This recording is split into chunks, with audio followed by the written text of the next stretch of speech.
Bueno, buenas tardes a todos, muchas gracias por haber venido. Vamos a dar ya comienzo a la charla de este mes de diciembre de Thinkers. Y bueno, pues el ponente de hoy casi no necesita presentación, porque para los que hayáis venido a otras sesiones, pues no es la primera vez que viene a hablar con nosotros, pero de todas formas, le agradecemos mucho su presencia. Él es Aniceto Masferrer, es catedrático de Historia del Derecho y de las Instituciones en la Universidad de Valencia.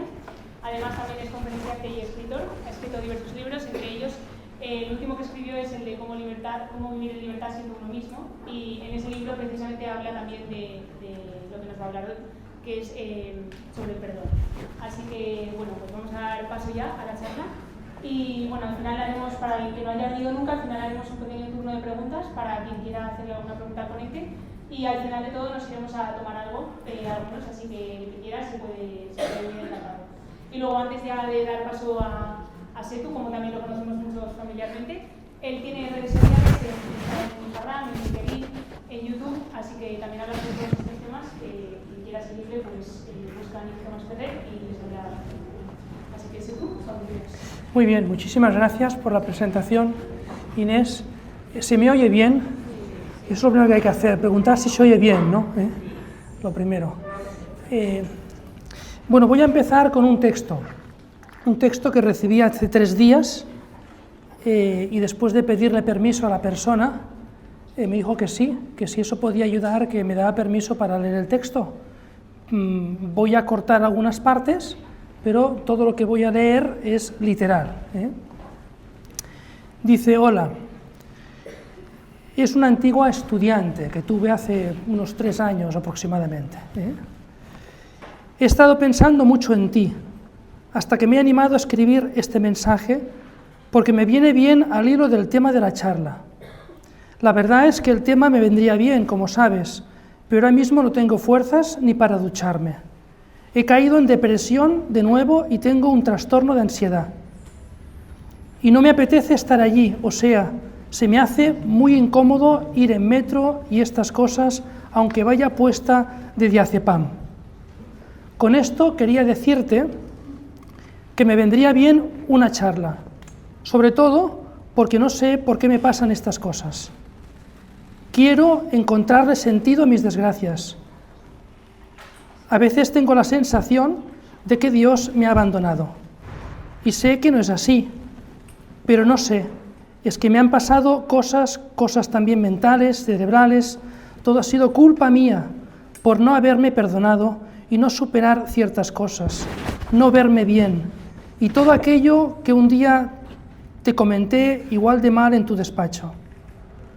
De modo que prefiero que nos veamos otro día en la universidad, tú y yo, porque me vendría bien hablar contigo. Bien, la sensación que tuve al leer este mensaje es más o menos la misma que podéis sentir al escuchar lo que acabo de leer, ¿no? Bueno, el tema del perdón. El perdón es algo que forma parte de nuestra vida. Es una necesidad. Y es una necesidad porque el ser humano, nosotros, pues somos seres imperfectos. Tenemos limitaciones. Y topamos con esas limitaciones todos los días. La persona que no es capaz de perdonarse lleva un peso dentro, y eso de alguna manera configura de un modo negativo su identidad. No hay nadie que pueda decir: no necesito pedir perdón. O no hay nadie que pueda decir: no necesito perdonar. Todos hemos necesitado pedir perdón. Y todos hemos necesitado y necesitamos, quizá a veces incluso a diario, que nos perdonen.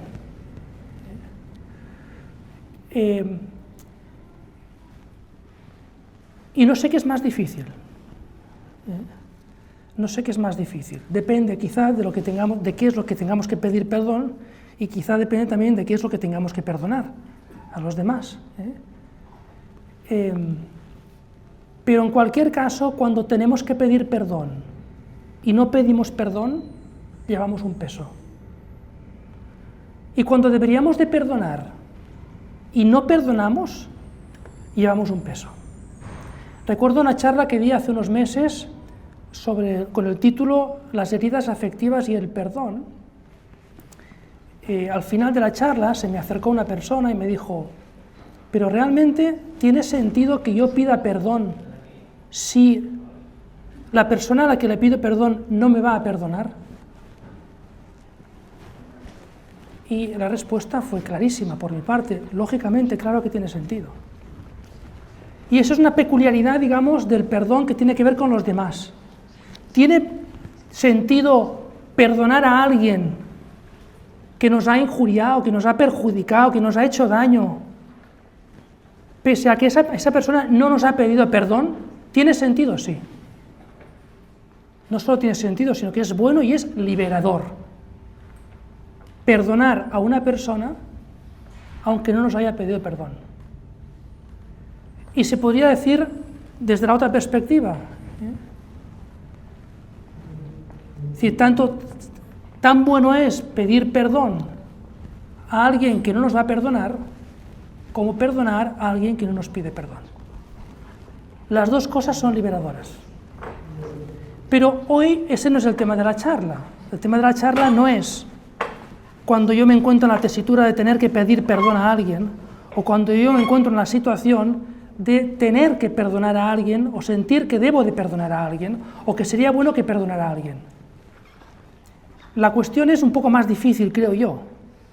La cuestión es decir cuando resulta que quien debo ser perdonado soy yo. Y ahí sí que no se puede decir: yo no puedo perdonarme si yo no quiero perdonarme. Si yo no quiero perdonarme, no me puedo perdonar. Pero a veces nos pasa lo contrario, podríamos decir, ¿no?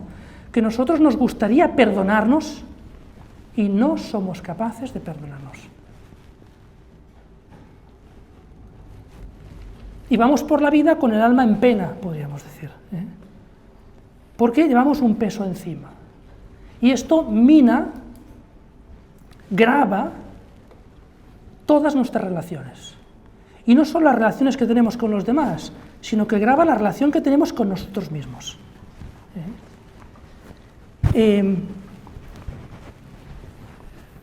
Hecha esta breve introducción, la charla va a tener tres partes fundamentales, ¿no? La primera parte es hablar de la culpa, porque el perdón tiene que ver con la culpa. Y en concreto hablaré de lo que yo denomino las autoinculpaciones falsas, o las falsas autoinculpaciones, o lo que yo denomino las culpas ficticias. Creo que es un tema importante, porque esas son las peores. De esas no podemos salir, no nos podemos perdonar de esas. Y hay que detectarlas, hay que desenmascararlas, porque si no las desenmascaramos, no logramos perdonarnos en ese tipo de culpas. La segunda parte de la charla va a ser sobre por qué nos cuesta tanto perdonarnos. ¿Por qué es tan difícil? ¿Por qué es más difícil perdonarnos que perdonar a alguien? ¿Por qué nos tratamos con tanta dureza? ¿Por qué nos castigamos tanto? Y la tercera parte es ¿cuál es el camino? ¿Cuál es la vía, a mi modo de ver, para perdonarnos? Y esta es la estructura fundamental de la charla. Vayamos a la primera parte. No necesitamos perdón si no hay culpa. Si no tenemos sensación de culpa, uno no necesita perdonarse a sí mismo. Yo no he hecho ninguna cosa mala, lo he hecho todo bien, es decir, esto ha sido correcto, pues no hace falta. ¿Cuándo surge la culpa? La culpa surge cuando algo en nuestro interior, que le podemos denominar conciencia, si queréis, nos dice que hemos hecho algo que no debíamos haber hecho, que hemos dicho algo que no deberíamos de haber dicho, o que hemos incluso pensado algo que no deberíamos de haber pensado. Pero se da en positivo, pero también se da en la forma pasiva, es decir, me siento culpable si resulta que yo he dejado de hacer algo que creía que tenía que hacer. Y eso me lleva un peso.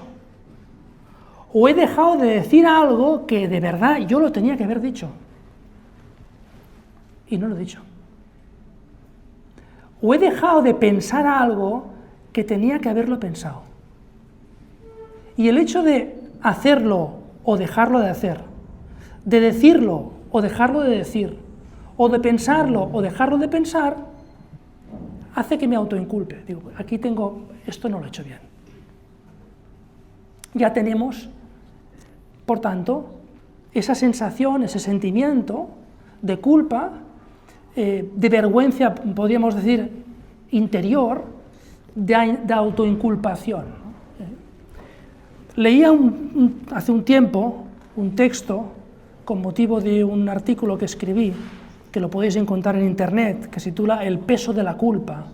Leí un texto de un autor, psicólogo creo que era, que decía que la culpa no existe, es decir, que no sirve para nada, es decir, que lo que hay que hacer es sacar de encima la culpa, fuera culpas, ¿no? Es decir, que, claro, si no existe la culpa no existe la libertad, ¿no? Si no existe la libertad somos monigotes, ¿no? Estamos autodeterminados, todo lo que hacemos, con lo cual la culpa deja de tener sentido. Bueno, yo criticaba en ese breve artículo, un artículo de opinión, que se titula así, El peso de la culpa, y dije que esto es una solemne tontería, ¿no? Es decir, la culpa es un sentimiento que tiene mucho de positivo, porque nos advierte de algo que tiene importancia. Al igual que no tendría sentido despreciar los miedos. No, el miedo hay que despreciarlo, hay que considerarlo.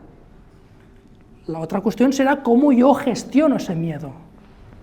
Si el miedo me paraliza y me impide hacer lo que tendría que hacer, o el miedo me advierto de posibles peligros que sean reales y por tanto tengo que examinarlo, tengo que analizarlo. Pues la culpa pasa lo mismo, ¿no? Entonces, creo que hay un tipo de culpa que no llegamos, que es imposible de perdonar, que es lo que yo denomino las falsas inculpaciones. Es decir, cosas, es muy importante en la vida distinguir entre lo que depende de mí y lo que depende de los demás. Lo que está en mi mano y lo que está en la mano de los demás. Porque si no tenemos clara esa distinción, lo que sucede es que nos atribuimos a nosotros culpas que no nos corresponden. Esa persona me ha tratado mal. Es que en el fondo me lo merecía. Perdona, es que esta persona no sabe tratar a las personas. Esto no es un modo de tratar. Tú no te mereces ser tratada de esa manera. Así de sencillo. O he tenido esta lesión. Pues probablemente es que habré hecho alguna cosa mal, ¿no? Si tiene una lesión, algo habré hecho mal, ¿no? ¿Y eso? ¿Pero por qué? O me ha pasado algo imprevisible, que no estaba en mi mano, pero cuando me ha pasado y me ha fastidiado o me ha perjudicado, pienso, es que esto tenía que haberlo previsto, esto tenía que haberlo pensado. O he intentado en la vida obtener algo, tenía un objetivo, soñaba con un logro y por H o por B no he alcanzado este logro, no he conseguido aquello que quería. Y entonces me siento culpable de no haber conseguido algo. Pero vamos a ver, tú no has hecho lo que has podido, no has puesto, eso que a mí me gusta decir, ¿no? No has hecho lo que buenamente has podido, buenamente, porque tampoco se trata de sacar aquí, ir con, buenamente, es decir, lo que se entiende una persona que pone los medios que son normales, racionales, razonables, para alcanzar eso. Pues entonces, quédate tranquila, o quédate tranquilo. O resulta que uno ha tenido un accidente, uno ha salido ileso y la otra persona ha salido mal, porque ha fallecido, o porque ha tenido... y uno se siente culpable toda su vida. O, porque me contaba el otro día una persona, hay una cosa que me marcó muchísimo, porque alguien conducía, iba en bicicleta, el otro conducía moto, y entonces se avalanchó, me embistió, con lo cual, claro, si una moto embiste a una persona que va en bicicleta y el de la bicicleta no hace ninguna cosa mala, en principio, quien debería de salir perdiendo es el de la bicicleta, ¿no? Pues resulta que no, que el de la bicicleta no le pasó nada y el de la moto falleció. Y eso, claro, me metí dentro de este sentimiento de culpabilidad. Soy culpable yo de alguna manera del fallecimiento de esa persona. Bueno, es verdad que puede ser un shock, lógicamente, claro que impresiona una cosa así, pero realmente esto no ha sido tu culpa. Tú hacías lo que tenías que hacer.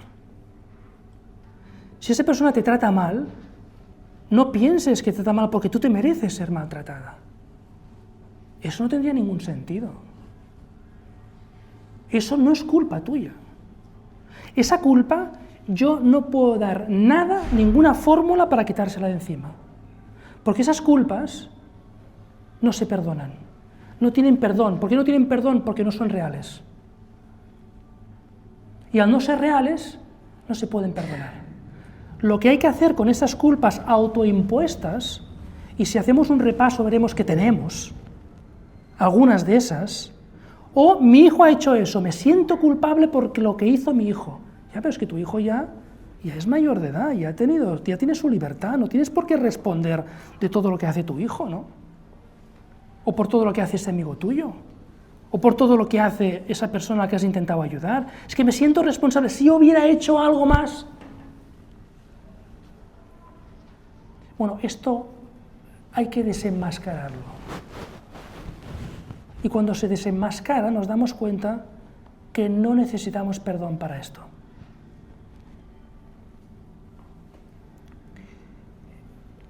Bien, esa es la primera cuestión que yo quería tocar. La segunda cuestión es la relativa a por qué es tan difícil perdonarse. Bien, yo creo que esta parte es clave, ¿no? ¿Por qué es tan difícil perdonarse?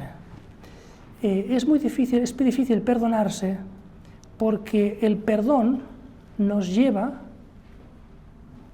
a algo que forma parte de nuestra verdad más profunda. Y una de esas dimensiones más profundas de nuestra existencia y de nuestra identidad como seres humanos, digo como seres humanos, luego también se puede concretar como individuos, cada uno como es, ¿no? Es que, como he dicho al principio, somos seres imperfectos. Tenemos limitaciones.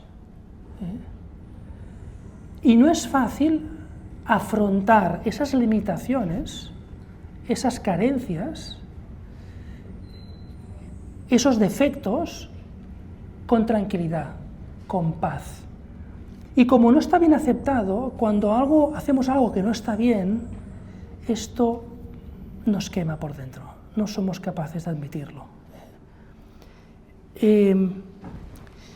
Creo que en esta dimensión del ser humano, de lo que somos nosotros, y esto es general para todos, creo que dándole vueltas yo estos días, preparando precisamente esta charla, que la he preparado con mucha ilusión, ¿no? Sabiendo que es un tema que nos interesa a todos, decía, ¿cuáles son las dimensiones del ser humano que reflejan precisamente esta condición de ser imperfecto?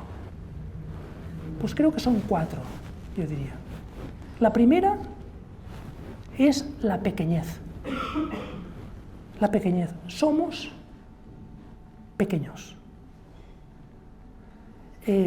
Uno ve el cosmos, el universo. Uno ve la complejidad de la realidad, digamos, natural. Geografía, geología, los minerales, el universo, las estrellas.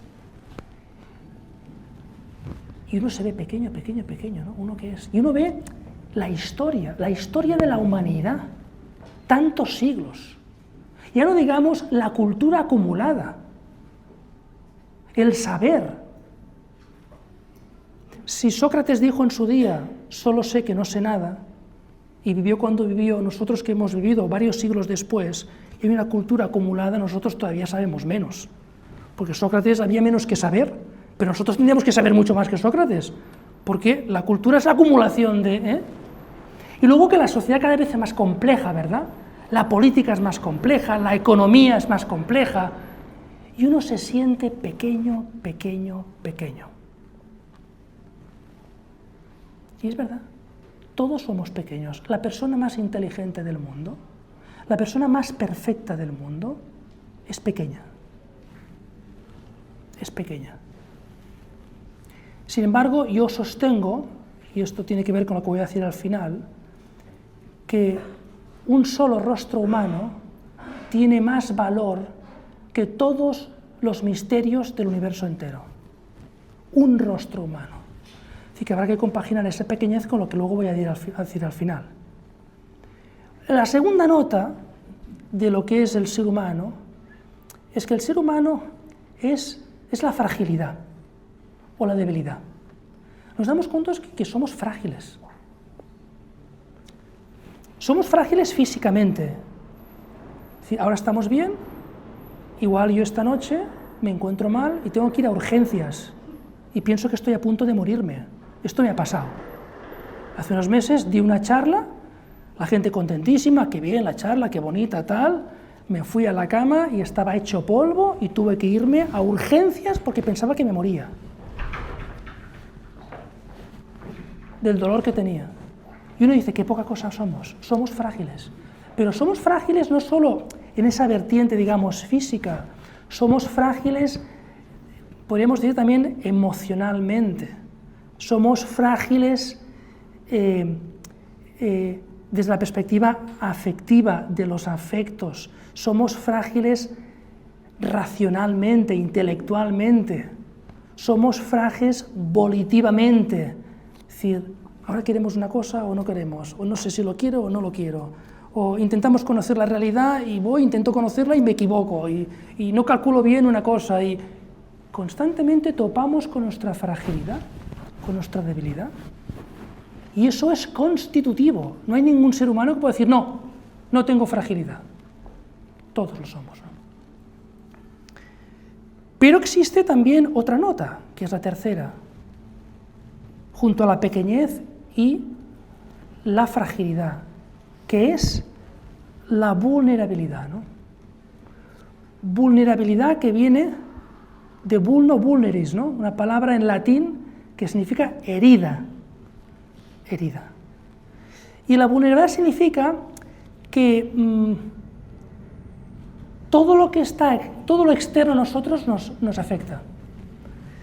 Es decir, nos afecta el entorno, ese entorno, ¿verdad? Que a veces pensamos que no somos libres por el entorno. Es que el entorno me presiona, ¿no? No logro hacer lo que yo querría, ¿no? Porque es que el entorno esperan de mí o dejan de esperar de mí una cosa o la otra. Y el entorno tiene que ver, en definitiva, con todo aquello que sucede. Suceden cosas en nuestro entorno. Todo aquello que me pasa a mí. Todo aquello que me ocurre. O aquello que nos hacen los demás. Y nos damos cuenta que nos afecta.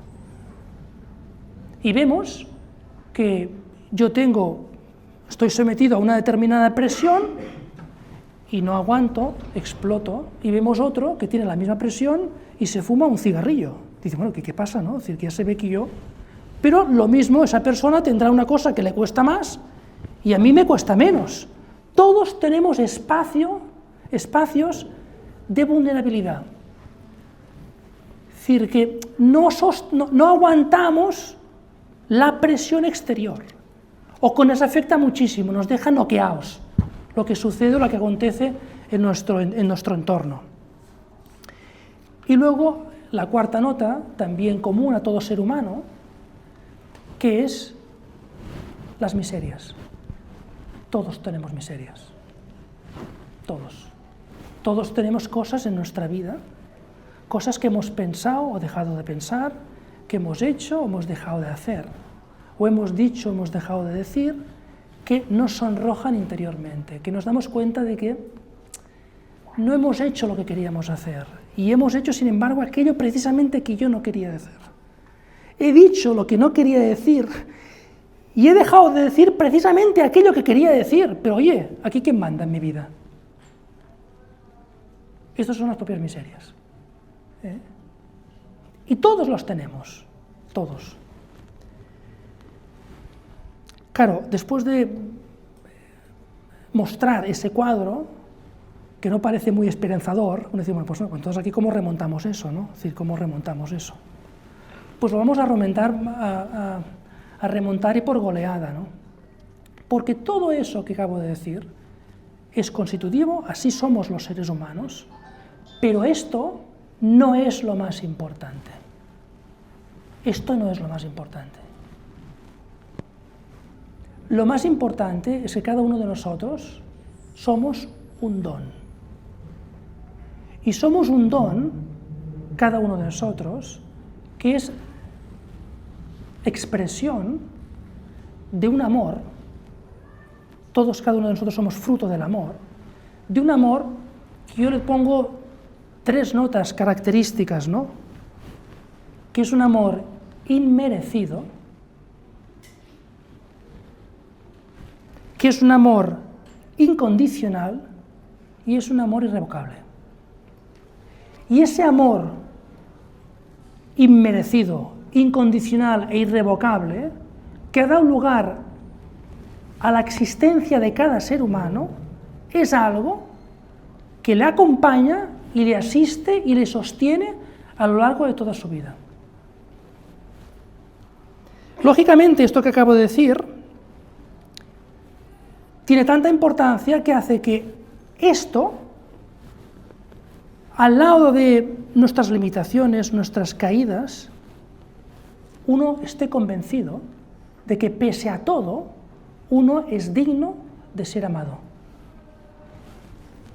Evidentemente, esto, cuando uno no ha tenido la experiencia de ser amado por circunstancias de la vida, es más difícil de captar.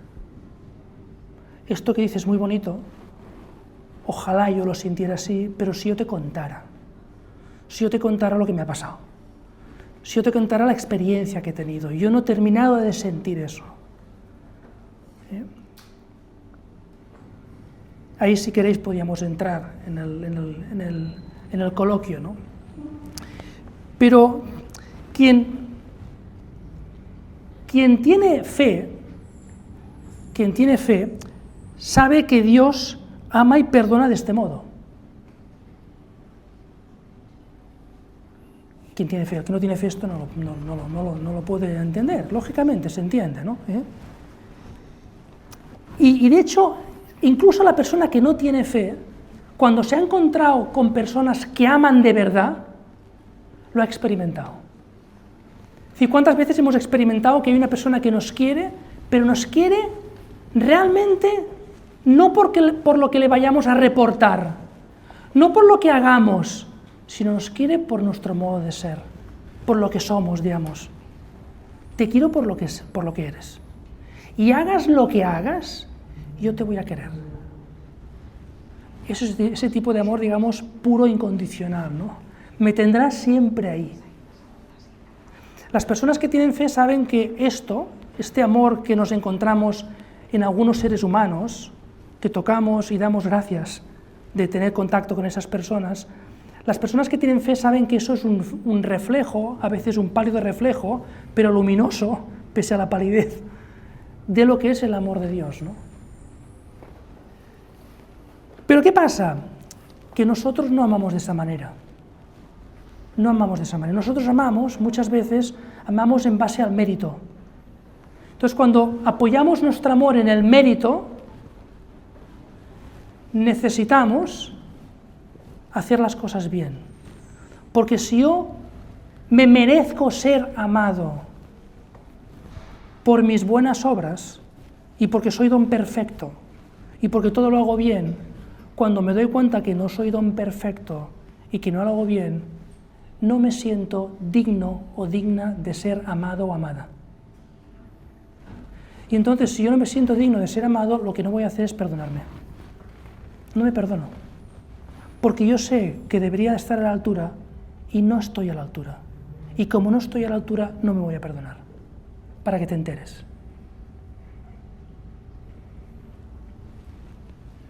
Claro, pensamos que solo superando nuestras limitaciones, nuestras carencias, nuestros defectos, solo superando esas limitaciones, en definitiva, nuestras dimensiones constitutivas, superando nuestra pequeñez, nuestra fragilidad, nuestra vulnerabilidad, nuestras miserias, solo así seremos dignos de ser amados. Y como esto es imposible, entonces ni nos amamos ni nos perdonamos. Y como la vida sigue y somos así constitutivamente, tenemos errores y entonces nos sacamos fuerzas, no sabemos cómo perdonarnos. Y al no perdonarnos, en el fondo no nos perdonamos porque no nos queremos. Y no nos queremos porque pensamos que no somos dignos de ser queridos. Yo puedo engañar a los demás, pero no me engaño a mí mismo. Yo a mí no me perdono. Quiero que los demás me perdonen, pero yo a mí no me perdono.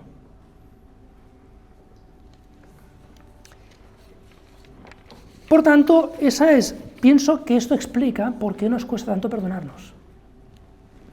Tenemos que reconocer lo que somos, que junto a esas dimensiones, digamos, que expresan que somos seres perfectibles y con limitaciones, pequeñez, fragilidad, vulnerabilidad y miseria, esto no es nada en comparación con la verdad más radical de cada uno de nosotros, que no se borra por nada que podamos hacer, y es que todos somos de algún modo expresión del amor.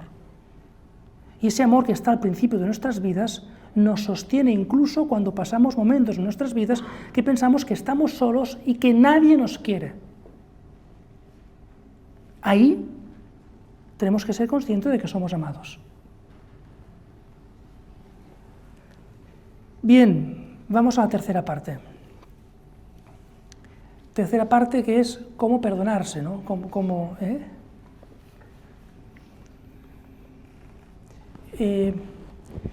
A esta parte le he dado unas cuantas vueltas.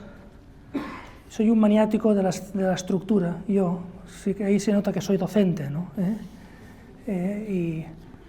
Porque me gusta que las cosas tengan consistencia, ¿no? Lo que no sé es si la consistencia se convierte, cuando se explica, en aburrimiento por parte del público, ¿no? Es decir, que esto lo comprobaremos ahora. Pero, en cualquier caso, creo que se podría dividir los pasos en 5 fases.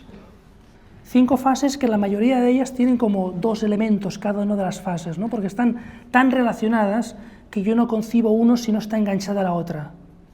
Y que en el fondo, el proceso del perdón, más en concreto del perdonarse, lógicamente, eso es trasladable al perdón, al perdonar a los demás también. Pero lo estoy enfocando sobre todo al perdonarse, ¿no? Es un proceso que va... El perdón en el fondo es la verdad, es aceptar la verdad. Y la verdad pasa por la aceptación, la integración y el perdón. No nos podemos perdonar si no hemos integrado aquello, y antes de la integración si no lo hemos reconocido y aceptado. Por tanto, podríamos decir que es aceptación, integración, y ya finalmente cae por su propio peso la parte final, que es el perdón, que te libera completamente. Te libera y te renueva por dentro. Es decir, aquello no te está pesando, no llevas en la mochila esas cosas que están pesando porque no han sido perdonadas. Entonces, la primera parte, o la primera fase, es lo que yo denominaría o titularía recordar con serenidad. Recordar con serenidad el hecho o el suceso. Primera cosa, la serenidad. Es muy importante la serenidad. Hay que estar serenamente con uno mismo. Es que esto me avergüenza. Tranquilo, sereno, serénate, paz. Todos somos capaces de cualquier tontería, todos. Todos. No hay nadie que pueda decir, a mí esto nunca me pasará. A mí a veces cuando oigo a gente hablar, pues yo qué sé, ¿no? de la ignorancia o de la estupidez o de la hipocresía, y hablan de un modo que a mí me da la impresión, como si ellos estuvieran inmunizados de eso, me da una cierta repelús. Porque yo tengo aspectos de hipocresía en mi vida, que tengo que depurar. Yo tengo aspectos de ignorancia en mi vida, que tengo que colmar, que tengo que arreglar. ¿Quién puede pensar que la ignorancia de alguna manera no le afecta? ¿O quién puede pensar que la hipocresía no le afecta? Es que es muy fácil hablar con ese desapego, digamos, como si esto fueran cosas ajenas a nosotros. Todos de alguna manera tenemos esos gérmenes. Por tanto, serenidad. Pero hay que recordar con serenidad. ¿Por qué recordar? Porque el perdón no puede partir, no es un acto de la inteligencia solo ni fundamentalmente. Si no se trata de que yo fríamente, con mi razón, recuerde en la memoria eso que hice o eso que me pasó, y entonces fríamente, no. Recordar, recordare, volver a traer al corazón. ¿Tú quieres limpiar eso? ¿Tú quieres integrarlo en tu vida? Tienes que llevar esto al corazón. Tienes que volver a revivir afectivamente, no intelectualmente, teóricamente, sino revivirlo afectivamente, es decir, con el afecto, y el afecto se da en el corazón, aquello que te pasó,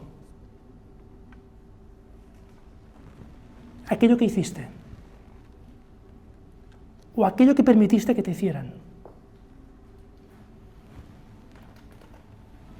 Porque a veces el perdón tiene que ver con algo que alguien ha hecho, me ha tratado mal y yo me he dejado tratar mal.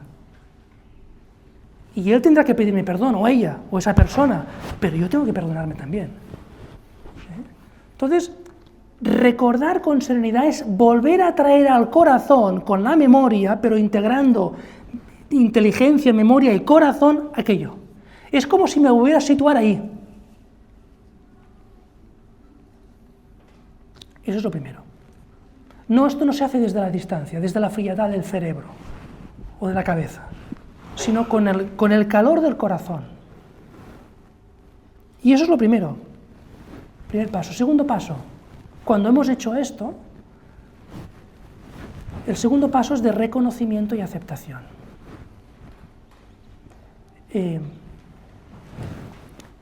Reconocimiento. ¿Qué pasa? Que muchas veces aquello ya lo conocemos, pero lo hemos apartado, o lo conocemos parcialmente. Hemos hecho una visión parcial de aquello y no nos gusta y entonces no entramos en aquello. Y entonces no es lo mismo conocer que reconocer. Es decir, volver a conocer aquello con una luz nueva, con una perspectiva nueva, con un enfoque nuevo, y hace que lo veamos de otra manera. Claro, cuando nosotros lo hemos pasado por el corazón, en este ambiente de serenidad, como digo, y lo hemos reconocido, ya podemos dar el siguiente paso, que es la aceptación. Pero ese reconocimiento tiene su complejidad, porque el reconocimiento significa tener claro, primero, qué hice, segundo, cómo lo hice, y tercero, con qué intención. Eso hay que analizarlo. En ese reconocimiento, ¿qué hice exactamente? ¿O qué dejé que me hicieran?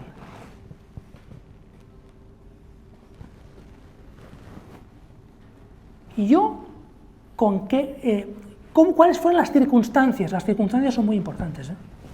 Las circunstancias de un hecho son muy importantes. Las circunstancias mías, las circunstancias de ese periodo, de ese contexto, lo que pasaba ahí en ese momento, en los ambientes en los que vivía, etcétera, en situación personal, ¿qué circunstancias se daba eso? Y luego, la intención.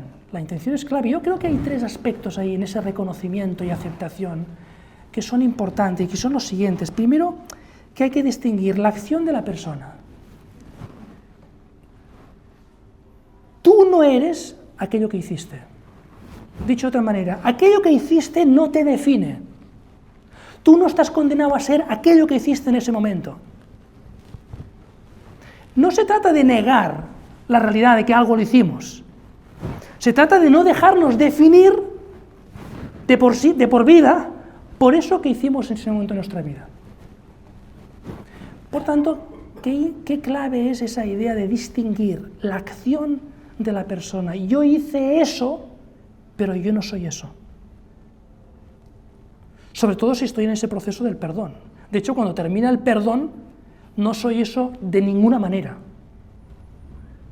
Es más, he salido reforzado, sin que necesite negar eso, ni me duela recordarlo, porque aquello me ha fortalecido. Por tanto, hay que distinguir el hecho de la persona. También hay que distinguir el mal cometido de la intención. A veces vemos acciones nuestras, cosas que hemos hecho, lo vemos desde fuera. O si alguien lo viera desde fuera, diría, oye, pero es que, ¿cómo pudiste hacer eso? ¿Cómo fuiste? ¿Cómo pudiste? Ya, pero ¿cuál fue la intención? No estoy diciendo que con buenas intenciones cualquier cosa es buena, no. Pero lo que estoy diciendo es que para reconocer un acto, para aceptarlo, tengo que saber exactamente yo por qué hice eso. Muchas veces cometemos grandes equivocaciones, grandes errores, con muy buena intención. Y lo que tenemos que hacer es darnos cuenta, mira, yo actué de buena fe ahí, con esa buena intención, pero me equivoqué. Pero en ese momento no lo vi. En ese momento me dejé llevar. Y eso es clave, porque no es lo mismo perdonarse con una intención que perdonarse con otra intención. Es que yo tengo que, si perdonarse es reconciliarse con la realidad, yo tengo que saber cuál es la realidad. ¿Qué hice? ¿Cómo lo hice? ¿En qué circunstancias? ¿Y con qué intención lo hice? Es que si no, perdono cosas distintas. Y hice H, pero perdono B. No, hombre, si has hecho H, tienes que perdonar H, no B. Es que dos actos pueden ser idénticos externamente y la intención los hace radicalmente distintos. Y el tercer aspecto que hay que tener en cuenta en este reconocimiento y aceptación es el pasado y el presente, que tiene que ver con lo que hemos dicho de la acción y la persona. Es decir, eso es pasado, y eso no tiene por qué definir mi futuro, ni mi presente. Si precisamente el perdón va precisamente ahí, a volver al pasado y reconciliarnos con este pasado, para que este pasado no nos pese, sin tener que poner excusas, ni justificarlo. Eso pasó por este motivo, y eso es lo que hay. El error, digamos, tiene que quedar en el pasado. Sin embargo, la respuesta es la que uno tiene en el interior cuando pasa por ese proceso. Claro, esto exige, lógicamente, el tercer paso, porque si uno se queda en el pasar por el corazón, reconocer y aceptar, bueno, pues entonces habrá que hacer algo más. ¿Qué es lo consistente con esa estructura, con esas fases? Pues la tercera fase nos la está pidiendo, ¿no? Y la tercera fase es la fase de arrepentimiento y rectificación. El arrepentimiento es ver que hemos hecho algo malo, algo que no estaba bien, que nos hemos equivocado, con mejor o peor intención, y decir, esto está malo, esto está mal, y eso yo no lo quiero. Yo quiero el bien, no quiero eso. Por tanto, denunciar, reconocer que aquello está mal y decir, no, es que yo hago una apuesta por el bien. Yo quiero el bien y deseo el bien. Claro, ¿esto qué exige? El arrepentimiento exige necesariamente la rectificación. Y ese es un punto clave. Cuando yo me doy cuenta que algo lo hice mal y yo no lo quiero, es más, quiero el bien, automáticamente, ¿qué tengo que hacer?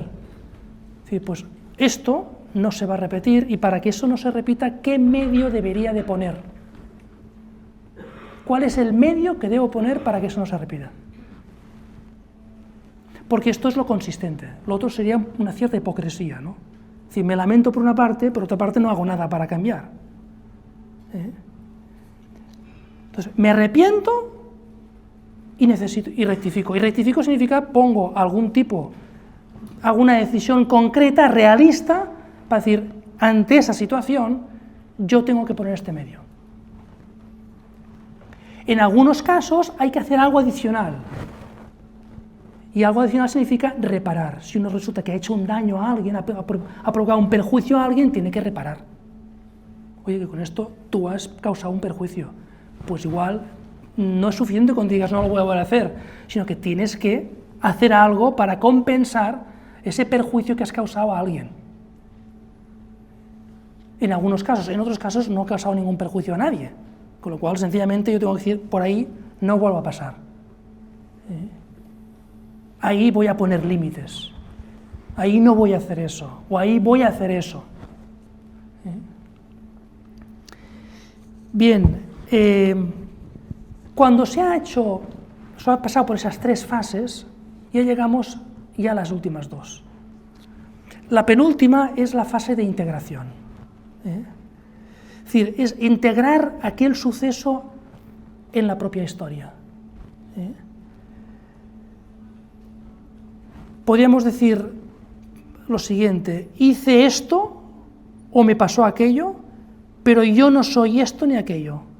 De lo contrario, si yo fuera esto o aquello, pues no habría recordado, no lo habría reconocido, no lo habría aceptado, ni estaría arrepentido, ni menos aún dispuesto a rectificar. Y como he hecho todo ese proceso, eso lo puedo integrar en mi vida. No voy a negar que me equivoqué en esto, pero ha habido un proceso interior de reconocimiento, de aceptación, de integración y, por tanto, de sanación interior.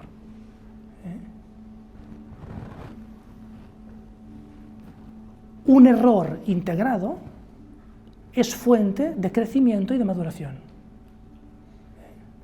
Cuando aquello se ha integrado, ya queda el último paso, que es el paso del perdón. En el fondo, ¿el perdón qué es? El perdón, en el fondo, es... el perdón es reconocer que yo no soy solo pequeño, frágil, vulnerable y miserable, sino que yo, pase lo que pase, haya hecho lo que haya hecho, si me doy cuenta y me perdono, o perdono, estamos hablando de perdonarse, si me doy cuenta y me perdono, yo soy digno de ser amado. Y como soy digno de ser amado, lo correcto es que me perdone. Es decir, el perdón, que es la fase final, la 5ª fase, no es un acto voluntarista. No, yo con la voluntad decido que me perdono. No, sino que más bien es aceptar la verdad más profunda de la propia identidad. Es decir, la verdad más profunda de la propia identidad es darnos cuenta de que soy digno de ser amado, y soy digno de ser amado no a pesar de mis errores, sino con mis errores. Y ese paso es muy importante. Y por tanto, que mi miseria, mis errores, no disminuyen ese amor. Es más, mis errores ponen de manifiesto que ese amor que me sostiene es, como hemos dicho al principio, inmerecido, incondicional e irrevocable. Y cuanto más la pata hemos metido, más consciente devenimos o nos damos cuenta de que efectivamente hay un amor que nos sostiene, que trasciende nuestra poquedad, nuestra pequeñez, nuestra vulnerabilidad, nuestra fragilidad.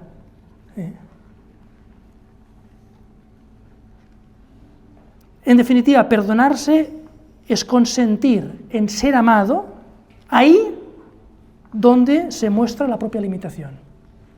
Acepto que se me ame en aquellos aspectos que ponen de manifiesto mi limitación. Esto es reconciliarse con uno mismo. Lo otro es mentira. Uno está subido al tren del mérito y si hago las cosas bien, pues entonces claro, la gente me quiere porque hago las cosas bien. Pero esto no es humano. Aunque lo hacemos los humanos, tendemos a hacer eso. Pero esto no es lo más humano. Bien, pues ¿esto qué efecto tiene? Y voy terminando. Esto el efecto que tiene es una vida renovada, lógicamente. Uno se quita un peso de encima impresionante, uno va tranquilo por la vida, y y uno vive con una dignidad recuperada, porque el error queda integrado y ese error deja de definir nuestra identidad. Nosotros no somos ese error. Bien, y termino. Con lo cual, ¿qué hemos dicho en definitiva? Hemos dicho que perdonarse es reconciliarse con la verdad de uno mismo, sin caer en el victimismo estéril, sin condenarse ni victimizarse, y reconciliarse con la verdad de uno mismo es reconciliarse también con aquello que son mis límites, reconciliarse con mi pequeñez, con mi fragilidad, con mi vulnerabilidad, con mi miseria y sobre todo con el amor que sostiene la existencia y que ninguna caída ni error pueden destruir. Y esto es clave en la vida, porque como todos nos equivocamos a diario, pues ese ejercicio hay que hacerlo. A veces hay cosas más importantes y requieren son más, digamos, costosas, y otras de ordinaria administración, podríamos decir, cotidianas, pues son más fáciles, pero no por ello hay que dejar de hacerlas, ¿no? Por tanto, la conclusión sería que perdonarse es permitir que la verdad de mi propio ser, no mi límite, tengan la última palabra. Mi última palabra no es mi error. En definitiva, es recuperar la libertad interior y volver a habitar la propia vida, aprender a convivir con lo vivido, sin que nos lastre ni paralice el presente. Y termino con una última idea que creo que nos vendría muy bien recordar, ¿no? Descubriendo que todo puede tener un para qué que nos permita crecer y madurar como personas. Porque a veces cuando nos pasan cosas lo que pensamos es el por qué. ¿Y por qué a mí? ¿Y por qué me ha pasado eso? ¿Y por qué no? Hay que cambiar la pregunta, no es el por qué, es el para qué. Porque incluso aquellas cosas que son errores nuestros, equivocaciones, siempre hay una clave, hay un para qué que nos permite crecer y madurar de un modo más realista y vivir con paz, que es muy importante la paz, ¿verdad? Sin perdón no hay paz, y sin paz no hay plenitud. Muchas gracias.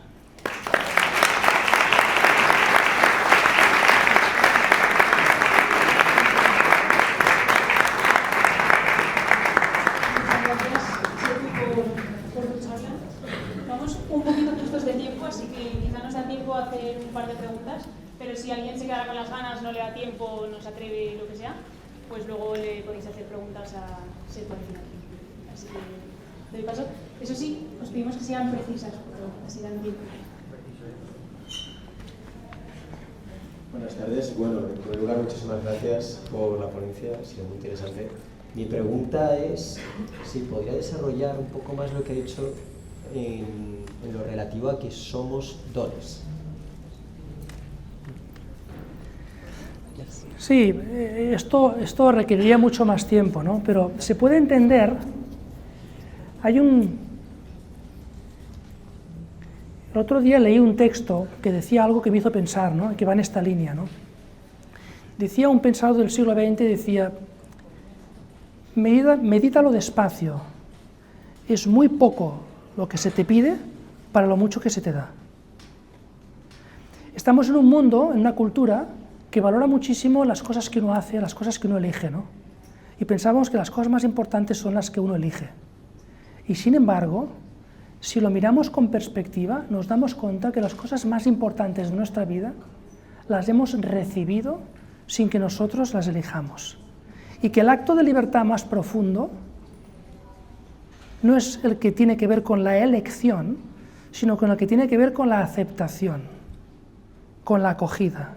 Y uno acepta aquello que recibe, aquello que le viene dado. Con lo cual tú piensa en tu vida y te darás cuenta que las cosas verdaderamente importantes te han venido dadas. No las has conseguido tú. Y esto es realismo.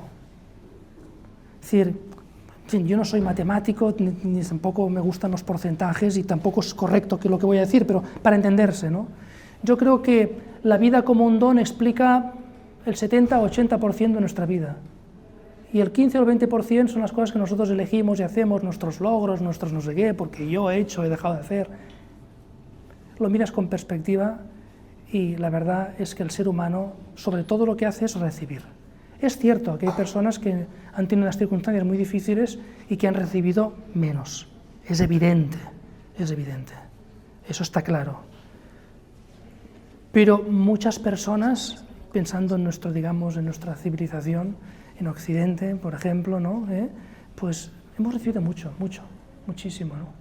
E incluso las personas que han recibido poco tienen una capacidad a veces de crecer por dentro y de ser mejores personas que aquellos que quizás hemos recibido más y no somos capaces de valorar lo que hemos recibido. Esto que cuando la gente se va a voluntariado o se va a África, te lo dice la gente, ¿no? Oye, con esas personas cómo están tan contentas y tan felices si no tienen nada. Porque ellas viven de la vida como un don, ¿no? De lo que han recibido. Y esto es fuente de alegría.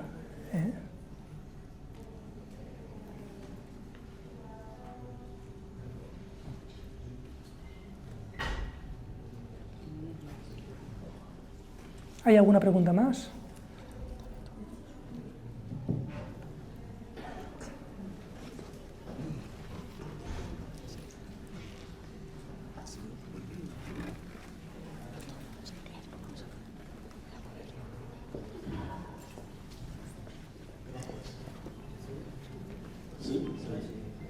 Gracias a tú porque nos has dejado fuera de juego. ¿Fuera de juego? Fuera de juego. Pues no era esa mi intención, la verdad. Es decir, que... No, digo por lo difícil que es perdonarse. Sí. Y por la profundidad del tema que has tratado, ¿no? Te voy a hacer una pregunta muy cortita. La afirmo yo. ¿Un no creyente, un ateo, puede perdonarse? Por aquí, pásenlo por aquí. Gracias.